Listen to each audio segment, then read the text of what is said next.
watching Let's Chat. Sadly, as we head closer and closer to the holidays, the number of suicides increases almost exponentially. We're going to dive into this here for a few minutes and hopefully find out why. Regena Young is here, and Regena is a trauma outreach and injury prevention coordinator with our friends over at Erlanger. First of all, Regena, good morning. Good morning. Thank you for having us. Just in vets alone, we're looking at 22 to 25 suicides every single day, and that's just within the population of United States vets. You get outside of that, and those numbers just keep increasing. Can you tell us why? Absolutely. Well, right now, there's a good bit of isolation. Those of us that are being careful because of the coronavirus. And then you combine that with, job loss that we've had this past year, and certainly being away from families. If you have any type of social concerns or problems with relationships in your families, that always affects people around the holidays. And so we have really seen an increase in our suicide rates.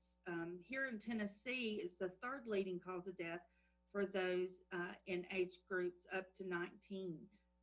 So 15 to 19, you really have an increase, but we also see it in what we call middle age groups, so 35 to 55, and then of course our seniors are at risk as well. What are some of the signs that we need to look out for if you think somebody may be having suicidal thoughts or maybe a little mentally unstable? What do we need to look for if you had to narrow it down to the top three?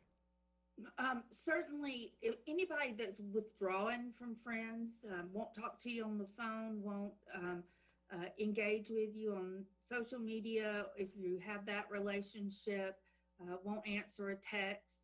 Maybe they are, I don't want to say obsessed, but preoccupied with death and what's going to happen when they leave, maybe giving away their precious objects or precious belongings. Those are all big indicators that somebody's preoccupied with the idea of suicide. For those of us who are not mental health professionals on the outside looking in, so to speak, what can we do? So the main thing is be aware.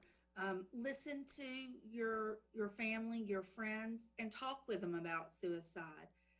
We want to make sure that we're direct when we're asking questions. Are you thinking about dying? Are you thinking about killing yourself? There's a misconception that by bringing that up and being direct about it, it will cause somebody to commit suicide, and that is not true. There have been many studies and many investigations done. It's really more important to acknowledge that someone is feeling that way and seeing what they can do to reach out to get them help. Just by acknowledging that, it really does help the person that's feeling suicidal and gives them I'm glad you made hope. that. I'm glad you made that point. A number of years ago, that was just something you did not discuss. It is okay to open that dialogue up with not just the person you think may be having some difficulty, but with their family members as well. Because sometimes those closest to the individual are oblivious to what's going on. Absolutely. Certainly talking about it with family members, even if someone's just depressed, you want to go ahead and intervene at that point, give them an outlet to express their concerns and what their fears are. And that will, in a way, stop the spiral on down into suicidal thoughts if possible. Regena, we are up against the clock, but I want to thank you for spending a few moments with us. You and I will talk a little bit closer as we head towards Christmas and New Year's. If you want to find out more, you can get in touch with Regena directly. It is Regena, REGENA .young@erlanger.org. Again, Regena.young@erlanger.org.